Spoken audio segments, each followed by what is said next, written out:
네, 시청자 여러분 안녕하십니까? 포항MBC 뉴스투데이입니다. 먼저 날씨입니다. 아침까지는 빗방울이 떨어지는 곳이 있겠지만 이내 멈추겠고요. 푹푹 찌는 더위가 기승을 부리겠습니다. 오늘 포항이 34도, 경주 35도까지 오르겠습니다. 송혜림 기상캐스터입니다. 네, 금방이라도 비를 쏟아낼 듯 하늘은 잔뜩 흐린데요. 아침까지 곳곳에 빗방울만 떨어질 뿐 비가 내리지는 않겠습니다. 올 여름 장마 전선도 피해가고 폭염만 기승을 부리는 듯합니다. 경북 동해안 지역 오늘 전국에서 유일하게 폭염주의보가 발효됐습니다. 오늘 아주 무더운 날이 예상되는데요. 어제는 낮 기온 30도 안팎에 머물렀지만 오늘은 경주가 35도까지 오르겠고 영덕과 포항이 34도까지 오르는 등 아주 무덥겠습니다. 덥고 습한 날씨에 불쾌지수도 매우 높은 단계까지 오르니까요. 오늘 야외 활동 자제하시는 편이 좋겠고요. 만약 야외에서 작업 활동하신다면 중간중간 수분이랑 염분 섭취 잘 해주셔야겠습니다. 자세한 지역별 날씨 알아보겠습니다. 오늘 오전은 흐리지만 오후에는 구름만 많이 끼겠습니다. 낮 기온은 32도에서 35도 분포를 보이겠습니다. 울릉도와 독도 지역 오후에 구름 많겠는데요. 낮 기온은 울릉도가 29도까지 오르겠고 독도는 24도입니다. 오전에는 동해상에 비가 내리는 곳이 있겠습니다. 동해 중부 먼바다는 풍랑주의보가 발효된 가운데 바다의 물결 3m까지 일다가 오후에는 2m로 파고가 줄어들겠습니다. 동해 남부 해상은 3m까지 일겠습니다. 당분간 폭염주의보가 이어지면서 낮 기온 34도로 매우 덥겠습니다. 날씨였습니다. 충분한 숙성 과정을 거치지 않고 배출해 야적한 음식물 쓰레기에서 침출수가 흘러 포항 시민의 식수 아닌 형산강을 오염시키고 있습니다. 행정기관은 무슨 이유에서인지 고발 등 적절한 조치를 취하지 않고 있습니다. 보도에 김철승 기자입니다. 인적이 드문 공단 뒤 야산. 방치된 음식물 폐기물에서 검붉은 침출수가 흘러나와 작은 웅덩이를 이루고 있습니다. 인접한 다른 무더기에는 큰 비닐을 덮어두었으나 중간이 뚫려 있고 윗부분은 아예 덮지 않았습니다. 이곳 침출수는 포항 시민의 식수원인 형산강으로 흘러듭니다. 지난달 말 취재 이후에도 적절한 조치를 취하지 않은 겁니다. 음식물 쓰레기를 받아 퇴비를 만드는 업체 측은 저장 공간이 부족해 충분한 숙성 과정을 거치지 않았다고 밝혔습니다. 숙성 기간이 예를 들어 한 25일 정도 경과돼야 되는데 네. 한 20일 정도 됐는 게 나갔다고 보면 되죠. 또 설비 미흡으로 폐비닐 등 이물질도 제대로 처리하지 못했다고 인정했습니다. 이제 스크린도 한번 치고 비닐 제거도 하고 이래야 되는 부분들이 지금 한 공정이 빠져있다 보니까 이래 되었습니다.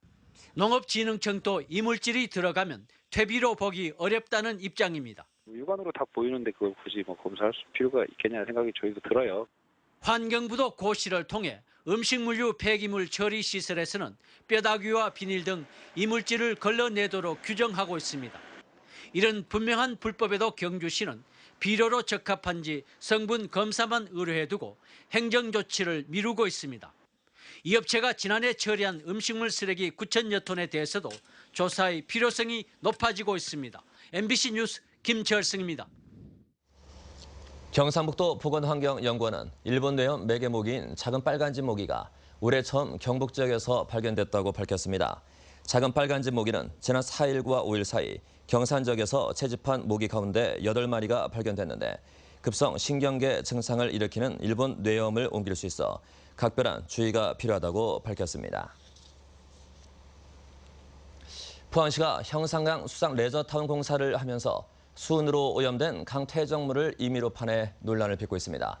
수은 오염 원인과 대책은 지지부진한데 포항시는 공사를 강행하고 있습니다. 장미쁨 기자가 보도합니다. 형산강 한가운데서 굴착기 한 대가 강바닥을 헤집고 있습니다. 바닥에서 파낸 흙을 다시 채워넣고 있는 건데 일부 퇴적물은 하천 부지에 쌓인 채 발견됐습니다. 얼마 전에는 강 한가운데 흙더미가 쌓여있는 모습이 포착되기도 했습니다. 형산강 수상 레저타운 공사 때문인데 문제는 이곳이 대표적인 수은 오염 지역이라는 겁니다. 이곳은 지난해 기준치 수백 배 이상의 수은이 검출된 지역으로 형산강에서도 퇴적물 오염이 가장 심각한 지역입니다.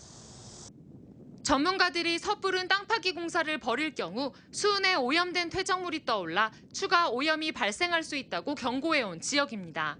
실제로 퇴적물을 준설할 때는 퇴적물이 떠올라서 오염이 확산될 가능성이 있으니 이를 방지하기 위한 철저한 대책도 필요할 것이라고 생각합니다.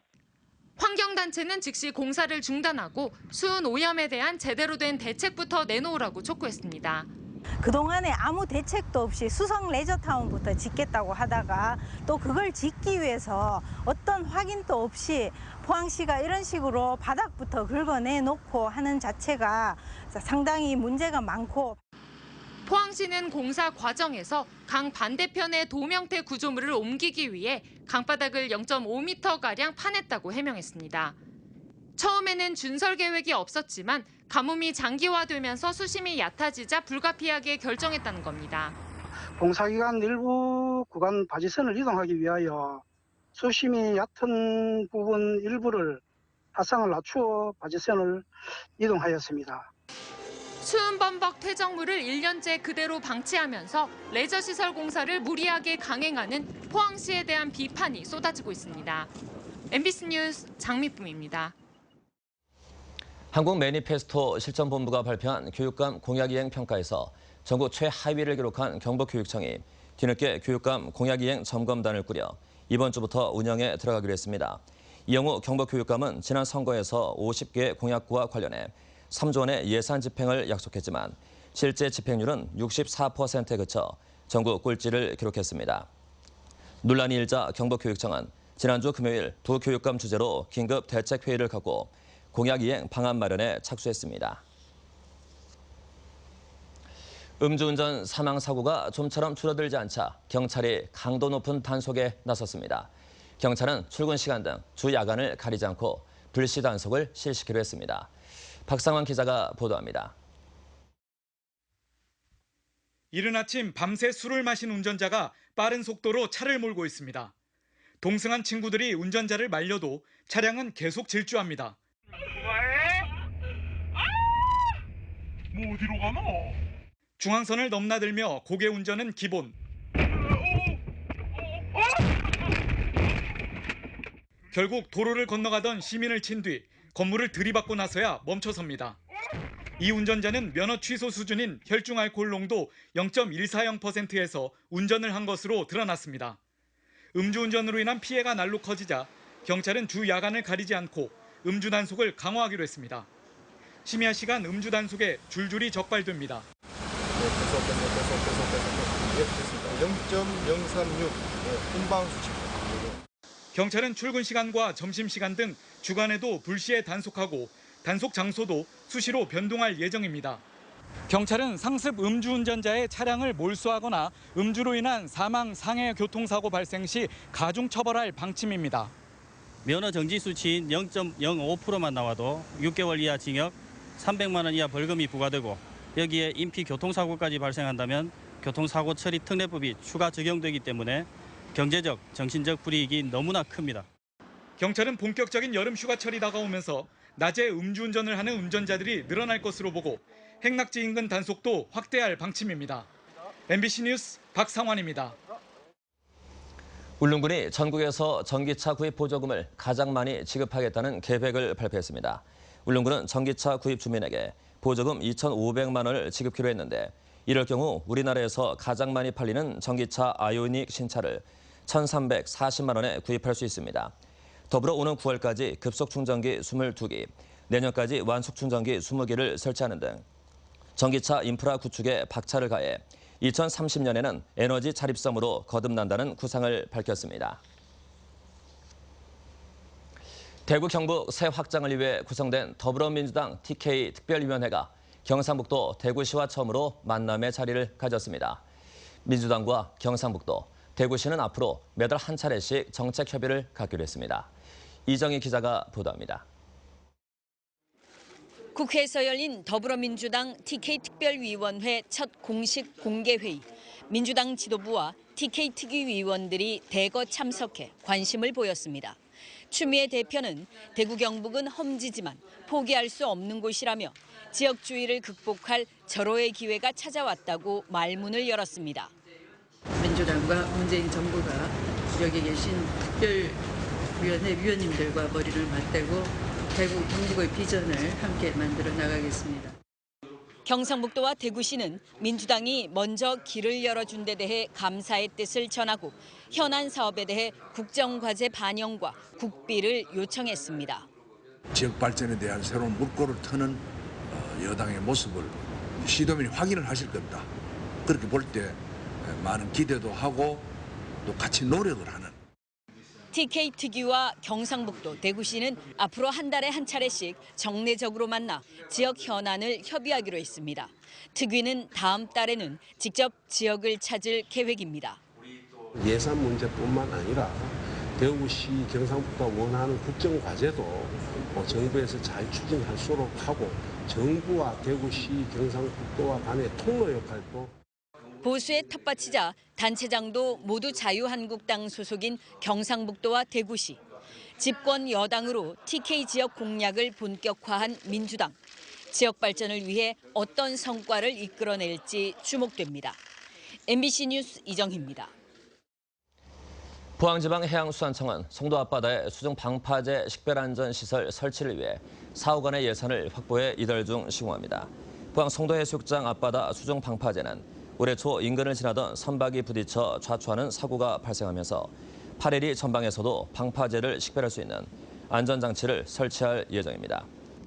한편 포항 송도해수욕장 수중 방파제는 모래 침식 방지 대책으로 187억 원을 들여 길이 900m로 지난해 12월 완공했습니다. 최근 지역의 기업들이 잇따라 성추문에 휘말려 파문이 일고 있습니다.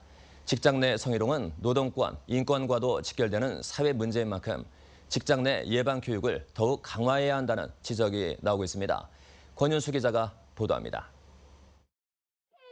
시민사회단체들은 비정규직 여성들이 성희롱, 성추행을 당했다는 의혹이 제기된 대구은행을 강력 규탄했습니다.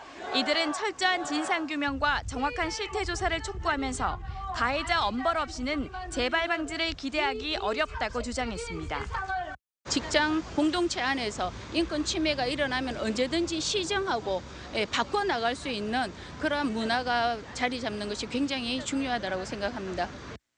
경북여성정책개발원이 경북 공공기관 종사자 540여 명을 조사한 결과 5명 중 1명꼴로 성적 불쾌감을 주는 말을 듣는 등 성희롱 경험이 있는 것으로 나타났습니다. 또 성희롱 사건이 생겼을 때 적절한 사건 처리를 기대하느냐는 물음에 40%가 그렇지 않다고 답해 처리 과정을 상당히 불신하는 것으로 조사됐습니다. 그 이유로는 은폐 시도나 회유 등으로 공정한 처리가 어렵기 때문이라는 답이 43.2%로 가장 많았고 성희롱 사건을 대수롭지 않게 여겨서 관련 규정이 없기 때문에 등이 뒤를 이었습니다. 경북여성정책개발원은 직장 내 성희롱 발생을 줄이기 위해선 입사할 때부터 구체적인 내용의 성희롱 예방 교육을 받도록 의무화해야 한다고 밝혔습니다. 입사를 하면 2개월 이내에 직장 내 성희롱 예방 교육을 받을 수 있도록 의무화하는 것이 필요한 것 같고요. 구체적인 사례를 통해서 이런 것이 직장 내 성희롱이구나 하는 것을 알 수 있도록 또 성희롱 상담과 처리 과정에서 공정성과 신뢰도를 높일 수 있도록 외부 전문가를 개입시키는 것이 바람직하다고 조언했습니다. MBC 뉴스 권윤수입니다. 경주 지역 대학교의 대학생과 대학원생들도 경주시가 관할하는 사적지의 입장료를 면제받게 됐습니다. 경주시의회는 의원 발의로 경주시 사적지 관람료 징수 조례안을 일부 개정해 주민 의견을 수렴한 뒤 지난달 말 통과시켰습니다. 이에 따라 경주시에 주소를 두지 않은 지역 대학생과 대학원생들도 학생증만 지참하면 동궁구와 대릉원, 포석정 등 경주시가 관리하는 6군데 유료 사적지를 무료로 입장할 수 있게 됐습니다. 경주시 종합자원봉사센터는 20, 30대 미혼 남녀들에게 이성과의 만남을 추천하고 자원봉사 활동도 함께할 수 있는 나는 봉사하고 썸 탄다 프로그램의 신청자를 오늘 27일까지 모집합니다. 대상자는 경주에 거주하는 만 25세에서 35세까지 미혼 남녀로 남녀 15명씩 모두 30명을 선착순으로 모집합니다. 경상북도 농업기술원이 지난해 도내 초등학생을 대상으로 어린이 농부학교를 시범 운영한 결과 인성 발달에 큰 도움이 됐다고 평가했습니다. 시범 운영 대상은 경주 아화초등학교 등 도내 3개 초등학교 255명으로 어린이 농부학교를 시행한 이후 인성 발달 점수는 62점 향상하고 창의성도 15점이 높아진 것으로 나타났습니다. 한편 어린이 농부학교는 학생들이 학교 텃밭을 가꾸는 농사체험과 실내 원예활동, 우수농장 현악, 원예치료 프로그램 등으로 진행되며 연차적으로 사업을 확대해 나갈 방침입니다. 지난 주말 영덕 구례불 해수욕장에서 열린 영덕 로하스 해변 마라톤 대회 충청권 마라토너 1000여 명이 참가한 것을 계기로 영덕군이 수도권과 충청권에 대한 지역 홍보 활동을 강화하기로 했습니다. 이에 따라 영덕군은 페이스북이나 유튜브 등 SNS를 활용한 홍보가 중요하다고 판단하고 군단이 지자체 중 최초로 SNS 전문가를 계약직 공무원으로 채용키로 결정했습니다. 또 동해남부선 개통 시점에 맞춰 철도 관광객을 영덕으로 끌어들이기 위해 지역의 볼거리와 즐길거리를 SNS를 통해 적극 홍보할 계획입니다. AI 여파로 닭고기 가격이 오르면서 삼계탕 대신 다른 여름 보양식을 찾는 사람들이 많아졌다는 분석이 나왔습니다. 이마트에서는 지난달 닭 매출 비중이 54%로 작년보다 4.8%포인트 줄었지만 장어 매출 비중은 작년 6.7%에서 올해 13.5%에 낙지는 3.8에서 5.5%로 높아진 것으로 집계됐습니다. 온라인 쇼핑몰 G마켓에서도 6월 한 달 동안 즉석 삼계탕 매출이 1년 전보다 10% 줄었고 생닭 판매는 7% 감소한 반면 전복과 굴 등 조개류는 138%, 장어 99%, 문어는 103% 증가했습니다. 울진 백암산 오르막길을 자전거를 타고 최단 시간에 주파하는 울진 금강송배 백암온천 힐 클라임 대회가 오는 16일 개최됩니다. 이번 대회는 15km 풀코스와 8km 피트니스 코스에서 진행되고 선수들은 백암 온천 광장을 출발해 성구리를 거쳐 구주령 휴게소까지 힘찬 레이스를 펼치게 됩니다. 자전거 동호인 700여 명이 대회에 참가할 예정이며 보험 가입 절차로 인해 현장 참가 신청은 받지 않습니다.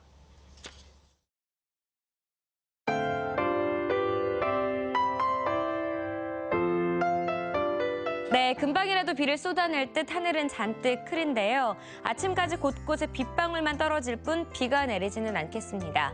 올 여름 장마 전선도 피해가고 폭염만 기승을 부리는 듯합니다. 경북 동해안 지역 오늘 전국에서 유일하게 폭염주의보가 발효됐습니다. 오늘 아주 무더운 날이 예상되는데요. 어제는 낮 기온 30도 안팎에 머물렀지만 오늘은 경주가 35도까지 오르겠고 영덕과 포항이 34도까지 오르는 등 아주 무덥겠습니다. 덥고 습한 날씨에 불쾌지수도 매우 높은 단계까지 오르니까요. 오늘 야외 활동 자제하시는 편이 좋겠고요. 만약 야외에서 작업 활동 하신다면 중간중간 수분이랑 염분 섭취 잘 해주셔야겠습니다. 자세한 지역별 날씨 알아보겠습니다. 오늘 오전은 흐리지만 오후에는 구름만 많이 끼겠습니다. 낮 기온은 32도에서 35도 분포를 보이겠습니다. 울릉도와 독도 지역 오후에 구름 많겠는데요. 낮 기온은 울릉도가 29도까지 오르겠고 독도는 24도입니다. 오전에는 동해상에 비가 내리는 곳이 있겠습니다. 동해 중부 먼바다는 풍랑주의보가 발효된 가운데 바다의 물결 3m까지 일다가 오후에는 2m로 파고가 줄어들겠습니다. 동해 남부 해상은 3m까지 일겠습니다. 당분간 폭염주의보가 이어지면서 낮 기온 34도로 매우 덥겠습니다. 날씨였습니다. 네, 이상으로 포항 MBC 뉴스데이 모두 마치겠습니다. 시청해주신 여러분 대단히 감사합니다.